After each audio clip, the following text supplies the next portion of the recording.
Hello, everyone. You're listening to 91.7 The Edge, WSUW Whitewater. This is your host, Ken, speaking.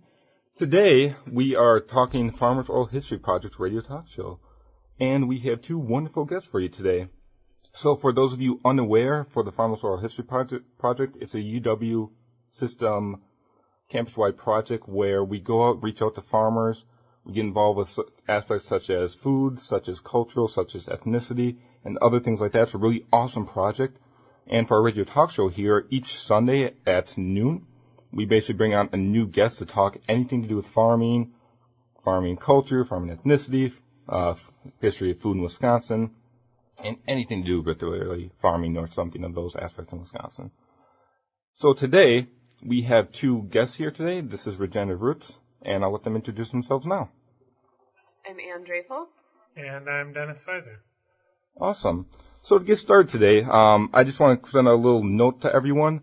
I'm sure that there's a lot of listeners that are very interested in the topics for today. We do have a lot to cover, and we have a lot of interesting things that they're going to be talking about. So if you do have any calls, I do request that we will be ending the show right before the end of the hour. So if you have any comments or any interest even in the radio talk shows themselves, please just call once I hang us off on the show at the end of the hour into 91.7 The Edge. I'll be happy to take your call.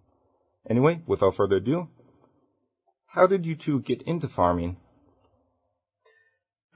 So I got into farming kind of through a whole series of serendipity.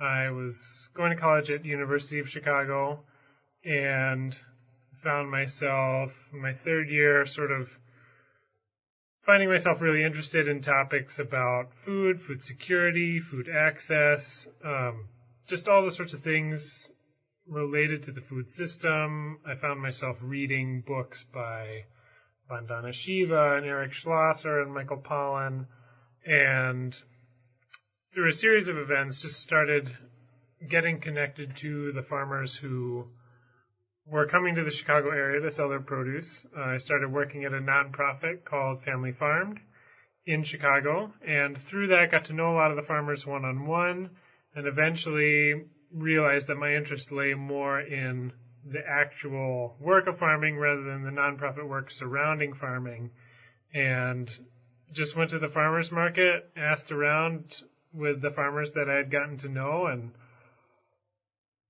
found one that was willing to have me come out and work for them that year, and hopped around a few years after that and working on other farms, I guess, and then started Regenerative Roots with Ann. This will be our 5th season. Awesome.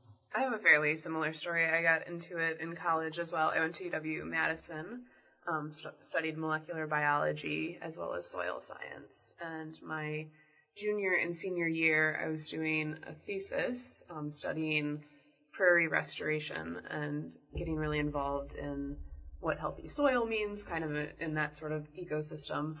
But through that, realized that, our food needs to come and be grown in healthy soil, too, in order to have maximum nutrients and all of that good stuff. So after graduating from college, I found a job working on a farm, Jen Eyre Family Farm, which is in Sun Prairie, Wisconsin, and just really loved the hands-on work of it. I felt like my traditional education didn't really give me the opportunity to explore that I was such a hands-on learner, and farming is something that really allows me to, be moving and working with my hands every day. So that feels good.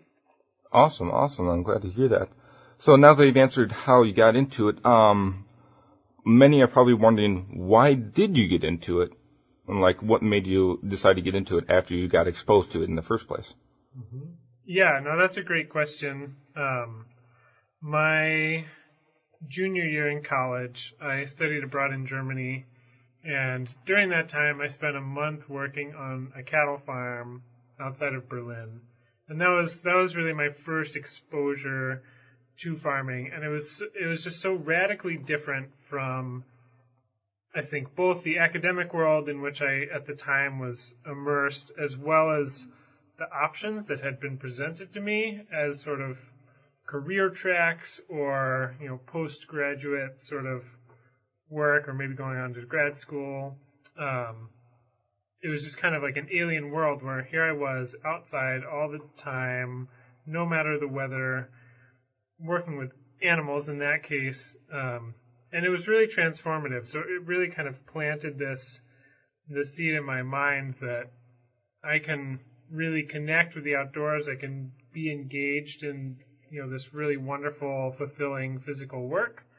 And through the course of the series of farms that I worked on prior to starting one, really realized that there's a whole creative aspect to farming that I find really appealing. I mean, it's a combination of sort of a huge world of things that are completely out of your control, like the weather and the soil and the conditions and pests and diseases, but also trying to just work in a very real-world context and make things happen.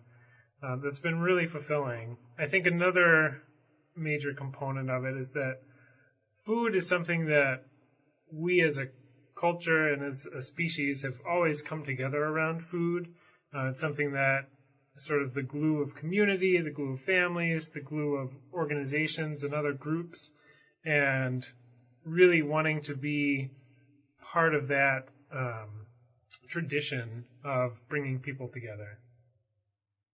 Yeah, I think I agree with that as far as it's not necessarily a political thing. Like, we all need to eat, and it's something that coming together and, sharing meals can certainly be a unifying force rather than a dividing thing. So that aspect of it is cool. I mentioned a little bit about really liking the hands-on part of it. I think that's why I've stuck with it.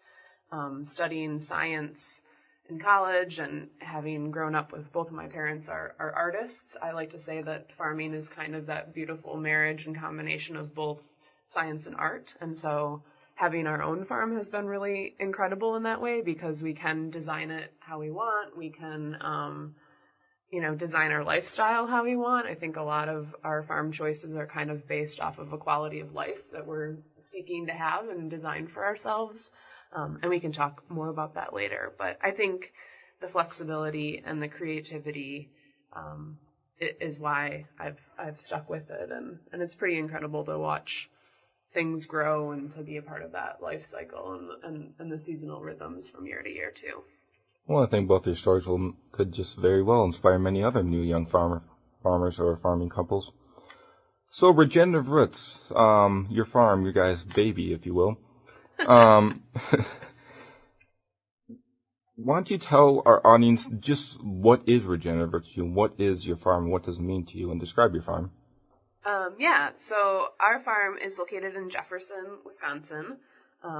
So we are west of Jefferson and north of Fort Atkinson, pretty close to the Dorothy Carnes County Park on Kiesling Road. And the total property is 30 acres. And what we actively farm from year to year is about 2 acres. So we're a pretty small, certified organic vegetable farm. We do a lot of our work by hand, and so we're not very mechanized. And we've stayed the same size for the past few years, which has been great because we've been able to perfect our systems. And do you want to talk a little bit about kind of how our business is split up? Sure. Yeah. So from very early on, we knew in our hearts that at least part of what we wanted to do as a farm was to market things through a CSA, which is Community Supported Agriculture. That was kind of our shared background, working on other farms. All of them had done this to one extent or another. And that's a model where members of the community buy into the farm, typically in the winter, early spring, before the growing season gets underway. And in exchange for that financial support and commitment, those people receive a box of produce. On our farm, it's weekly. We have a couple different sizes. Other farms have weekly or every other week. There's a whole bunch of options that different farms offer and take advantage of. But for us, pretty much from June through October, people are getting a box of all the good stuff that's fresh and in season. And another thing that we've really enjoyed is selling at the Fort Atkinson Farmers Market. That has been a really positive experience. It's run really well. They have a great offering of a little bit of everything, so it can be a really good one-stop shop for whether you're looking for various kinds of meat or crafts or, soaps, vegetables, honey. There's just a really good diversity of products, and I've heard really good things about the new market that started up in Whitewater last year on Tuesdays, and haven't made it down there yet because we're kind of busy during the growing season. But that's been a really good way to just interact face-to-face with people on a regular basis. And the other thing that we do a lot of is we wholesale to Willie Street Co-op in Madison, both the store in Madison and in Middleton. And so those three things kind of come together to make up those are the destinations for all of the food that we grow. Mm-hmm. And we grow about 50 different crops. A lot of those crops we grow many different varieties. So it's certainly a diverse vegetable farm, is how I would best describe our operation. Yeah, I was talking to a friend earlier today, and she was asking how many tomato varieties we grow, just to give an example. And it's something like 40 different varieties just of tomatoes that we have. And we really appreciate being able to grow that broad diversity. It's a lot more interesting for us. It's a lot more satisfying, I think, looking at the season as a whole. And things like farmers market and CSA in particular allow us to grow that variety without needing to rely too heavily on just one or two crops. That's something that we've really liked about that model of production. That's worked out really well, and it's always fun to read through the seed catalogs in the winter and look at all the pretty pictures and figure out what do we want to do next year. Mm-hmm. Yeah, I think that's really cool too. I know one concept I've came across recently is the term of monoculture, which basically means to grow basically like a limit of one or two kind of crops.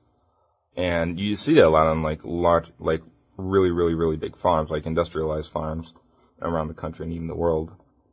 And I would think people would be surprised by just how many variety of crops that you're available to grow that people just don't grow. I know back in the 50s, 60s, there could have been, say, using tomatoes, for example, maybe about 200 different kinds growing in mass around the country. Maybe nowadays it's just more along the lines of 40. So that's really cool that you guys do a variety in that. And what do you think would be just some of the main benefits or of just growing multiple kinds of crops? That's a great question. I think that one of the major things that comes to mind is looking at any sort of natural space, wild space, whether it's in a park or a grassland or a forest, is that diversity is the norm. Diversity is definitely what you're going to encounter. And when you reduce a whole field of crops to one plant, you're really causing a lot of disruption to that ecosystem. You're reducing the sort of availability of plant life for whether it be native pollinators or soil organisms or all sorts of things that come together to form a healthy ecosystem. And I think for us, by focusing on a much broader array of crops in the same space, we're able to really create a healthier environment, as well as avoid a lot of problems that monocultures typically create, like pest and disease pressures, because it's really just one thing and there's a lot of opportunity for certain diseases or pests to proliferate really easily, which necessitates the use of fungicides or insecticides, chemicals that we as certified organic farmers really do our best to minimize or eliminate entirely as part of our production system. Yeah, those are all very good points. That's awesome to hear. Yeah, and another thing I would add on to that, just going off of if you look at any ecosystem, soil almost always wants to be covered. So it's hard for me to drive across the country and see just like bare brown fields that have nothing growing on them because soil, if you have a growing plant life, that's feeding the life that's within the soil too. So something we try to do on our farm is have living clover aisles, and so we plant our entire field in clover, and then when we're preparing our beds, we're strip tilling those and then planting the vegetables in that road. So everything that we grow is growing side by side with clover, and when that flowers, it brings in beneficial pollinators and all kinds of good stuff. So I think that's something unique about our farm that is trying to mimic that natural ecosystem as best as we can. Yeah, I think the overall principle is realizing that the natural world has a means for providing all of the things necessary to grow healthy plants, and we're trying to take advantage of as much of that as possible. And mimic it. Yeah, exactly. Yeah. Awesome.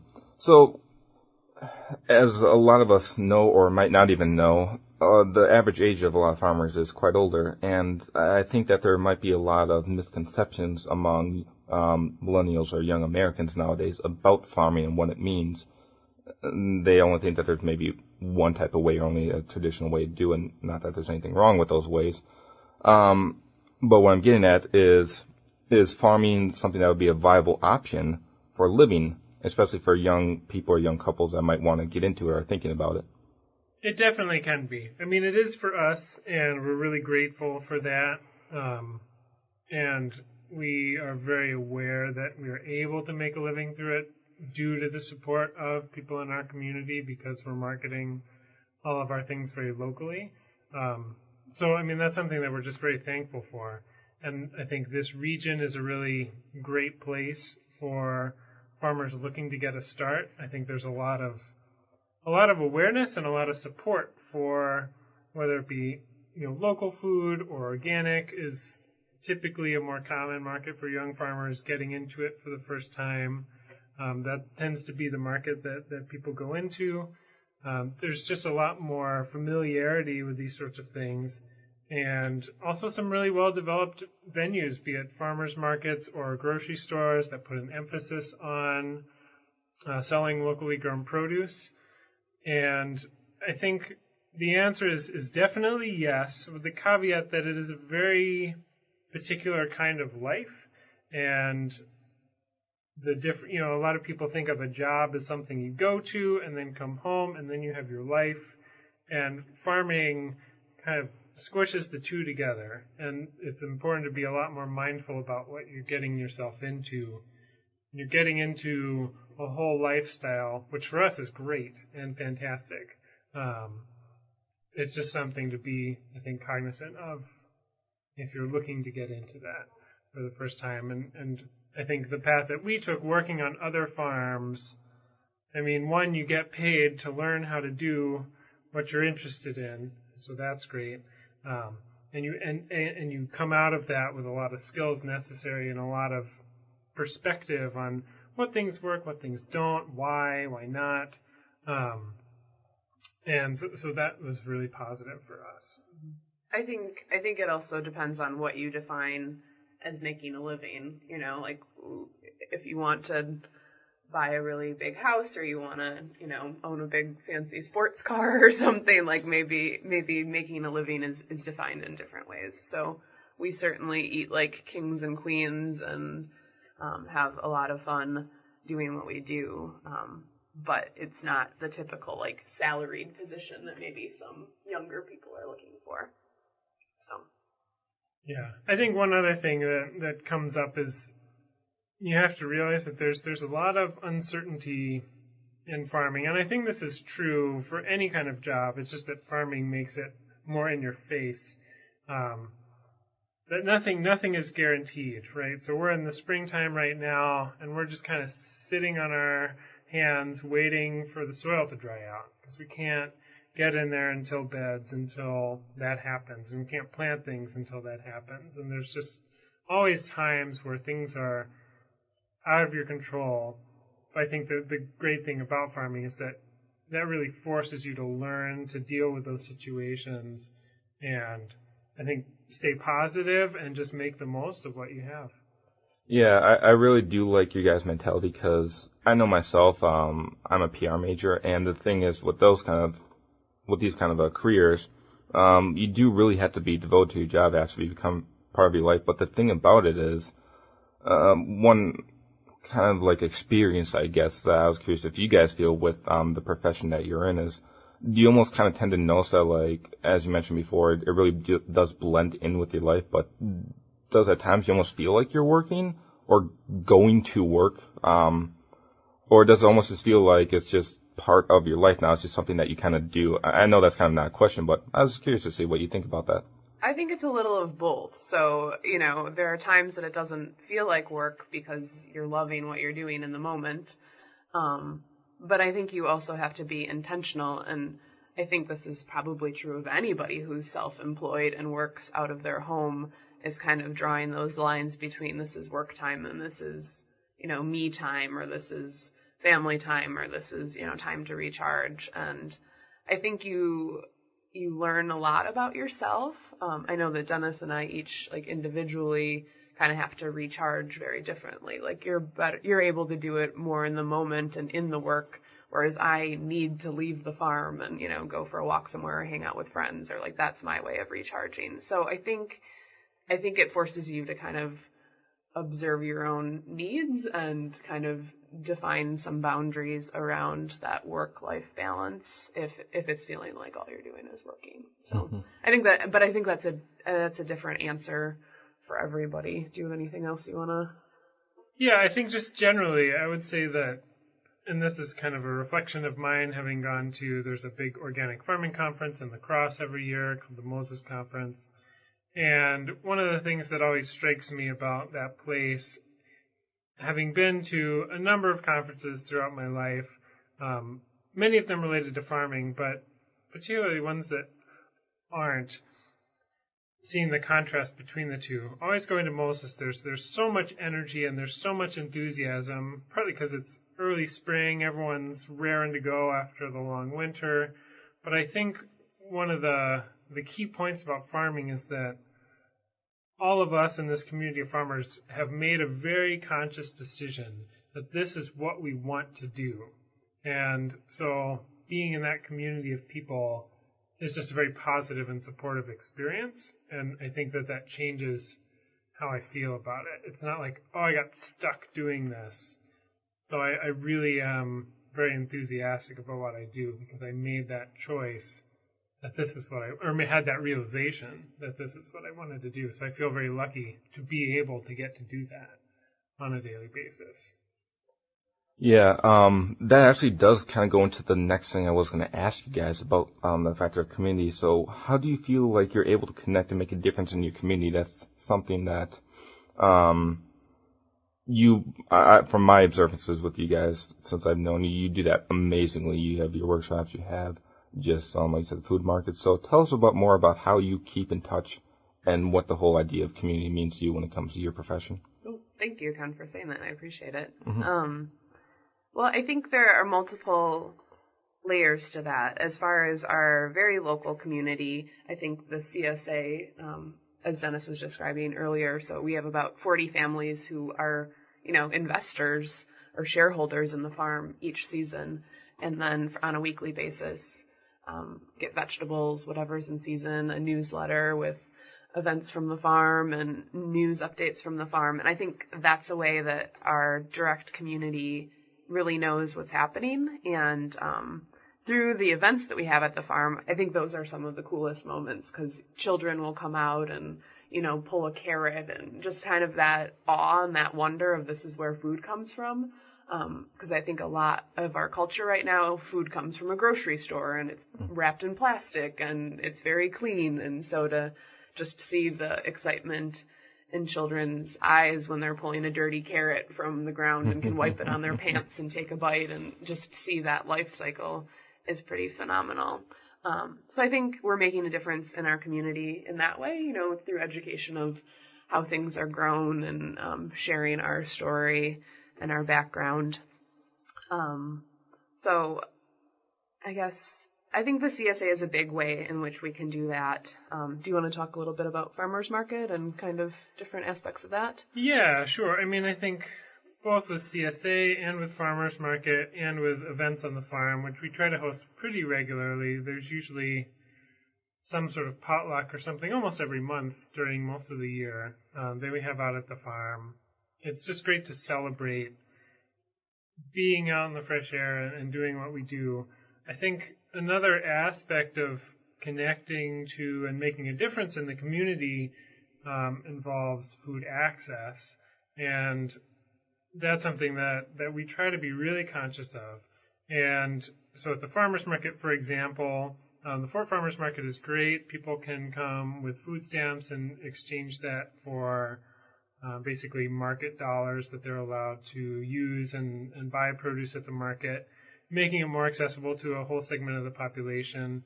We and a number of other vendors at the market accept, there's the Farmers Market Nutrition Program, and there's a couple aspects of that. One is for seniors, one is for more of like the WIC audience, where people get vouchers that are good for using, to buy produce at the farmers market. And that's something that we're really enthusiastic about and support. Another community is sort of the farmer community, and the CSA farmer community in particular, as embodied by Fair Share, which is a nonprofit based out of Madison.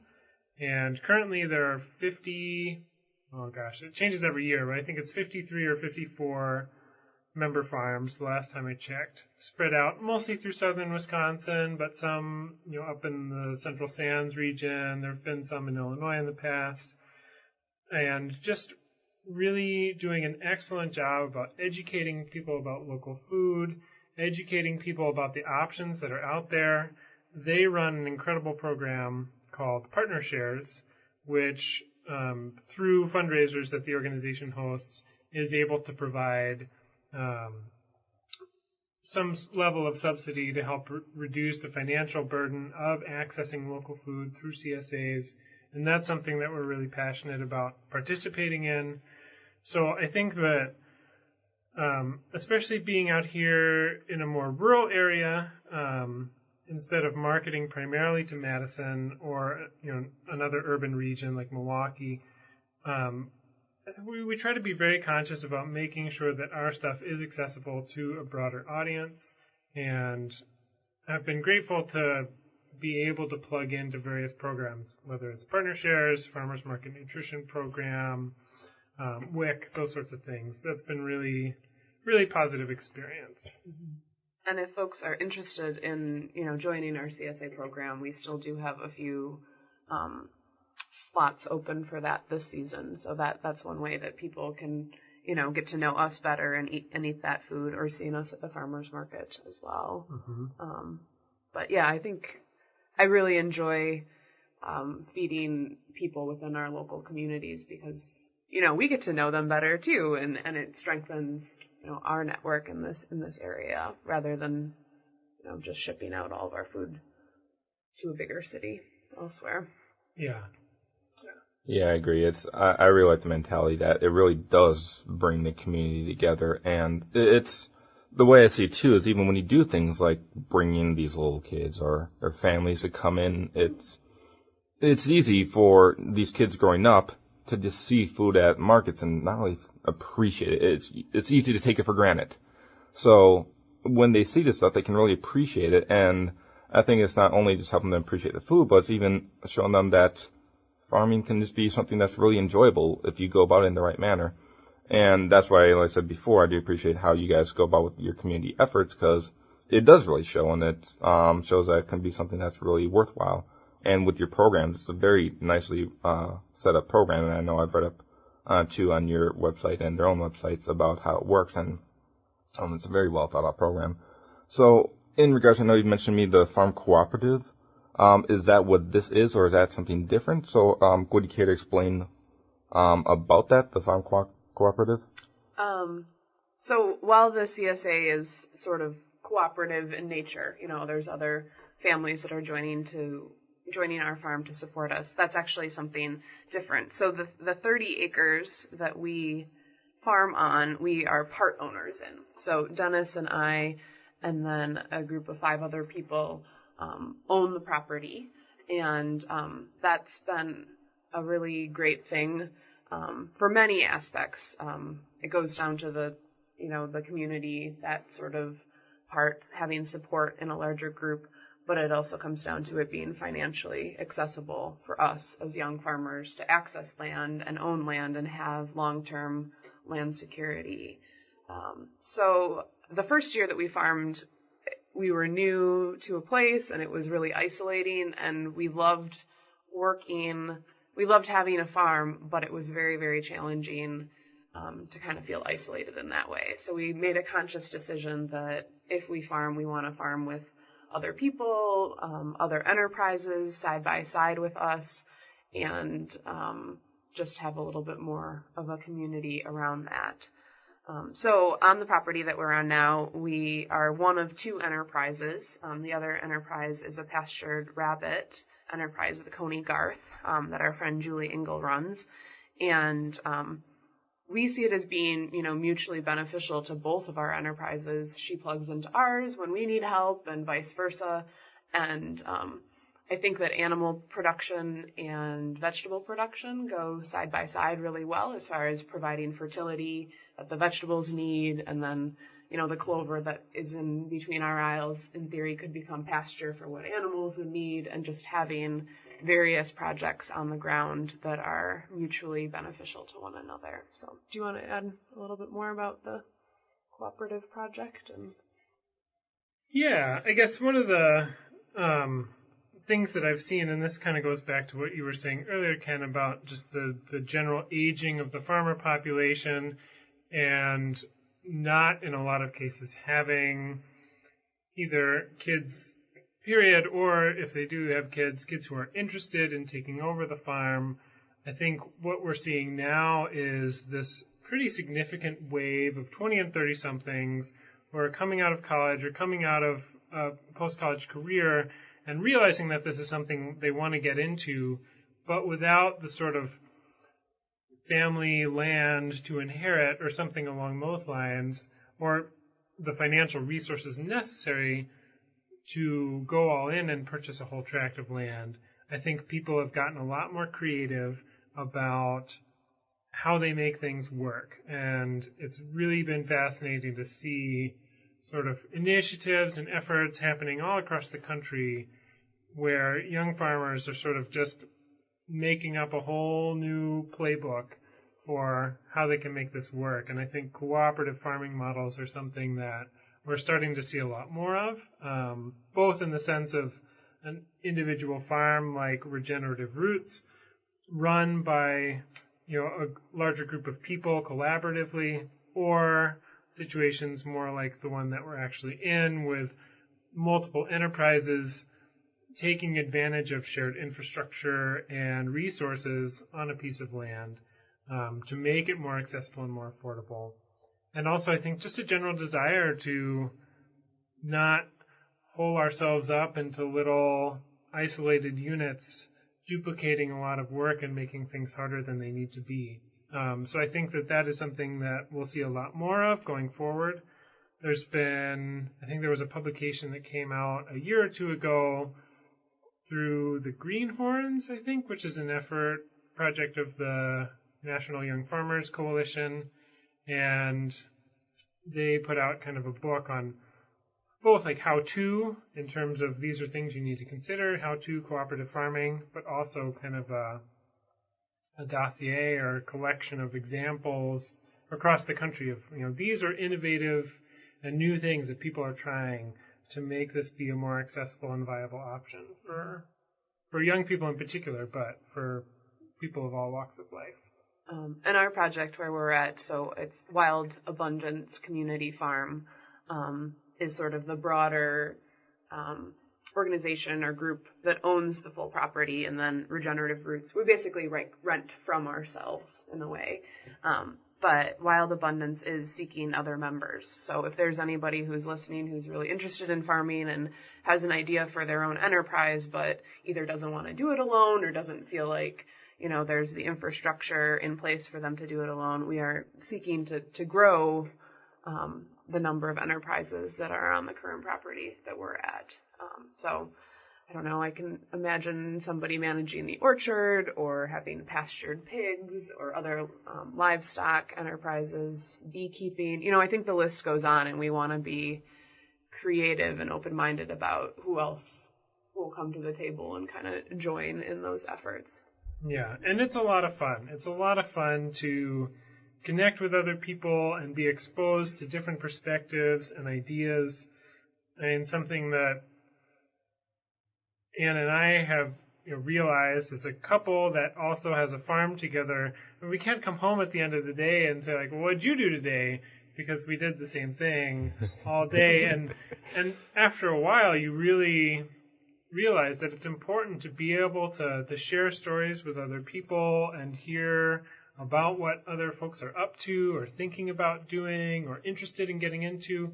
And I think that a more cooperative model just creates a lot of opportunities for connections and collaborations and new projects and just new ways of going about things and finding and having fun. And I think that is really important. I mean, we farm because we have fun farming. And, cooperative model is one of the ways that we're able to do that.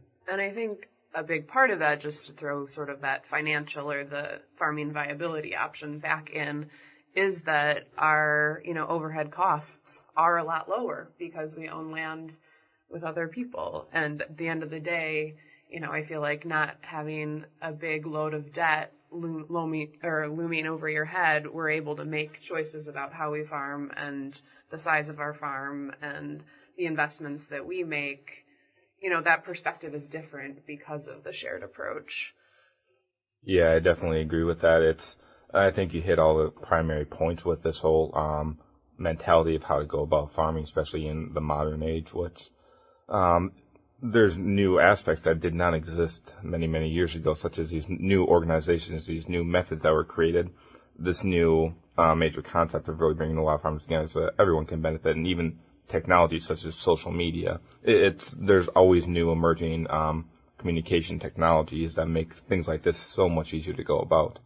And it's one of the things that, like you said, not just in an economic sense is practical, but also in just an enjoyment sense too. It's like it's farming, the reality of it is that you get to spend a lot of days, just the two of you by yourselves. But at the same time, when you bring in a community like this, you get to see a lot of people. You get to kind of get that thrive off of that. And it also just helps for the business. It's a win-win situation for everybody, really.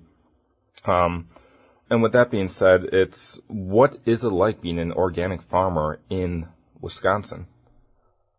Well, I'll admit to have never been an organic farmer anywhere else. So it's hard to compare it to other places. I grew up in Wisconsin, in Waukesha County, and I've been here for most of my life. But it's pretty awesome. I think that there's a really great supportive community, both in, customer base being really passionate about buying organic and buying local and buying fresh.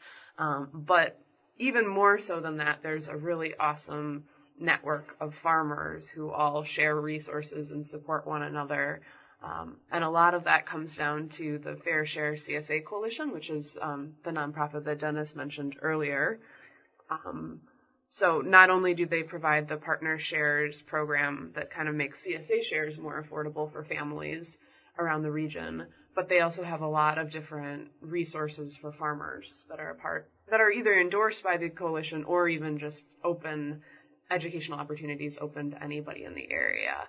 And so through that, I think it nurtures a very collaborative spirit, more so than a competitive spirit. So it feels like a different, I think the dynamics with being a business owner and, being a farmer in this region feel more collaborative rather than competitive. As far as group to group goes. You can always ask another farmer, hey, how do you do this? Or ask a whole group, like, what do you guys do for this particular problem? Or I have this thing for sale, or I'm looking for one of these. And almost instantly, you're always going to be getting some responses or feedback from people that, open your eyes to things you wouldn't have even thought of. I think Wisconsin, too, is one of the, organic farming is really prominent in Wisconsin. I think we're second only to California in the number of organic farms that we have. And there's some regions in Wisconsin, particularly in the Drehfal area, that have the highest density of organic farms in the country. I think Fair Share has facilitated a lot with CSA over the years. I think companies like Organic Valley have really been a boon to the dairy industry, which over the past 20, 30 years, otherwise has been, having a lot of struggles in terms of the profitability of dairying. And they've really made headway in making that a more viable option for people looking to make a living farming. And like Ann was saying, the collaborative spirit is very strong. It's very present. And, people aren't protecting their secrets from each other and realizing that we're all in this together. There are a lot of us, but there's also so much more room for that to grow and develop. I mean, we're still representative of only a small portion of the total food sales that go on in Wisconsin or in the country, but that has been growing really rapidly. And I think we realized that having a few decades under our collective belts of doing farming with organic methods, realizing that this can be profitable and this can be environmentally sustainable and this can be, socially productive. I mean, it's a form of farming that really can help bring people together. There's a lot of positives, and I think that realize that we can just keep capitalizing on that, and there's a lot more good that can come with that. Mm-hmm. And I think the general population is continuing to want more and more organic products and to eat healthier too. So part of it is, that we're not competing with each other as businesses because the market keeps being there and keeps growing on a national scale too. Okay. And I know for our audience out there that might not, if they have not been exposed to it yet, how would you summarize up what organic farming means to you? I guess I see it more as a method of watching how nature is productive and trying to mimic that as best as possible. So going back to, the biodiversity, the keeping soil covered at all times and kind of mimicking that. I mean, I think a lot of people see organic farming as, just no synthetic pesticides and kind of a list of things that you can't use. But I guess I like to think of it more as a method of farming with nature and, creating an environment that those pests don't even want to come into because they can't thrive because it's not a monoculture. Yeah, I think it's looking at also sort of all the things that you don't need to bring in or buy in as inputs from your farm. I mean, fertilizer is one example. With all of our clover, we till that in. That provides free nitrogen. We don't have to buy in synthetic or even organic fertilizers for those purposes. Having a diverse ecosystem means that there's going to be a lot of predatory insects that keep damaging pest populations in check. That's fewer chemicals that we have to worry about using and injecting into the environment. Just all these sorts of things that I think collectively add up to the ability to just take advantage of what's there instead of trying to force a piece of land to behave in a way that is very unnatural. And because of that, requires a lot of constant input of energy and fertilizers and chemicals to keep that system running. And so for us, that's been a decision that we've made to step away from that and say, no, we don't have all the answers. I mean, but we are trying to figure this out, and these are principles that we're trying to use as a basis for our decision making because we believe in the more fundamental aspects of it in terms of the environment and the community.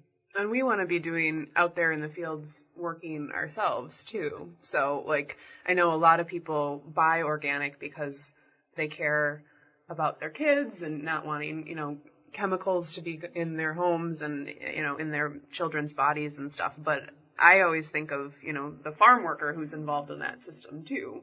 And, if you buy conventional produce that has, toxic chemicals as part of its life cycle, it's hard for me to think about, who is spraying that, who is breathing that in that part of the process. So choosing to not use chemicals, Dennis and I are, protecting our own health as well, which is important to me. Yes, that sounds awesome. Yeah, it's been very informative. I think our audience has a better understanding of how you go about with that mentality now. So, one other question I want to ask you too is, with everything you do on like a daily, weekly, or even yearly basis, what have been some of your biggest challenges you do face?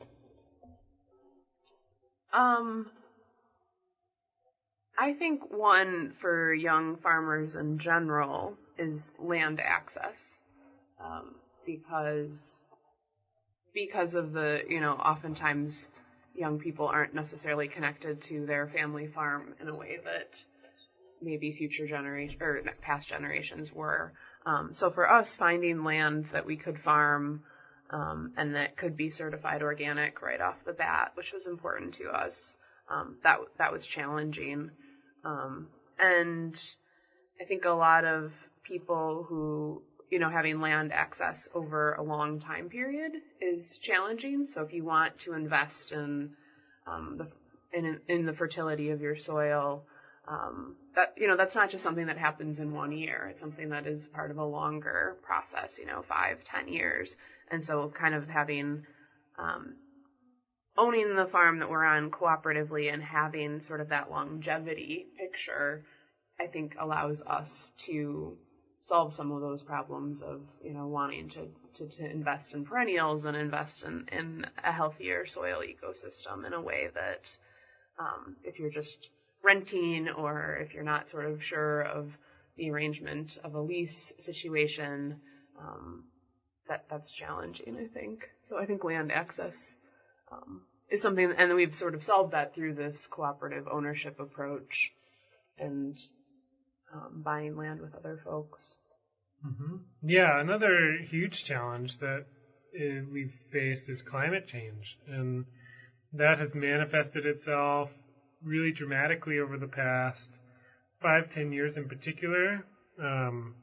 Like I mentioned at the beginning of the show, just kind of describing our backstory of working on other farms and talking with these people who've been doing this since the 70s or 80s. They've been doing it for quite a bit longer than we have, and certainly longer than we've been paying attention to the climate and the weather in a very kind of this matters to us way. Things have become a lot less predictable, and for us that's been definitely a huge challenge. Our first year running regenerative roots was 2012, which was the record-breaking drought, and we were able to get by because of things that we had learned and ways to manage that sort of risk that we'd picked up on other farms. But seeing that, also things like 500-year flood, 100-year flood, all in the course of a couple of years, really wild variations in temperature, averaging towards the warmer side of things overall. And that latter point has really shifted things in terms of pests and diseases. We in Wisconsin historically have been relatively fortunate with our relatively cold winters that have really prohibited a whole number of insects and diseases from being able to survive the winter here. And now we're starting to see those things become more of a thing that comes back every single year. You can count on these sorts of things coming up that never used to be a problem. And so those are presenting new challenges.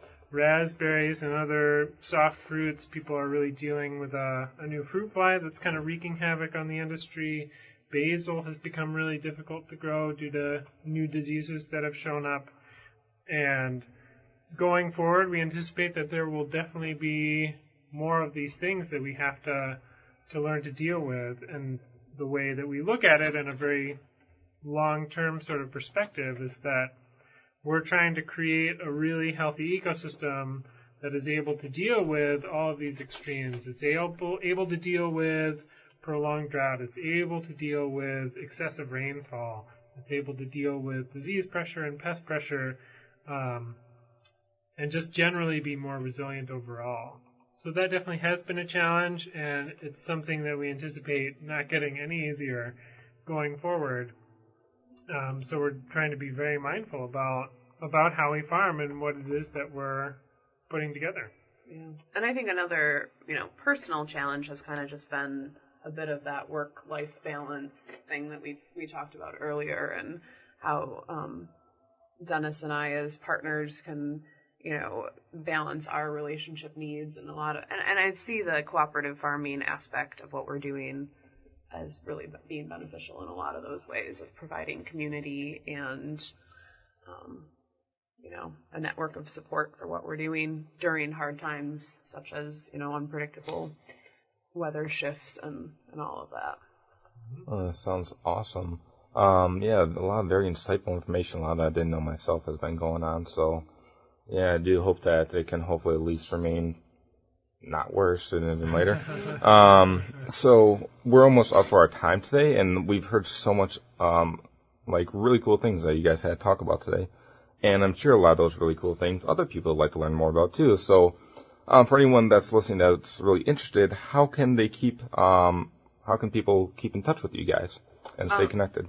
Well, through some of that handy-dandy social media stuff that you mentioned earlier. So we are on Facebook.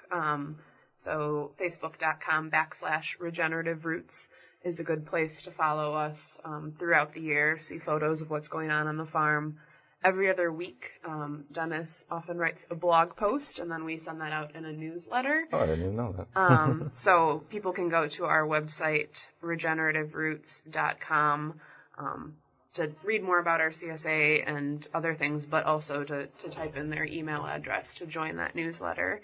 And then, every other week you can know what we are up to.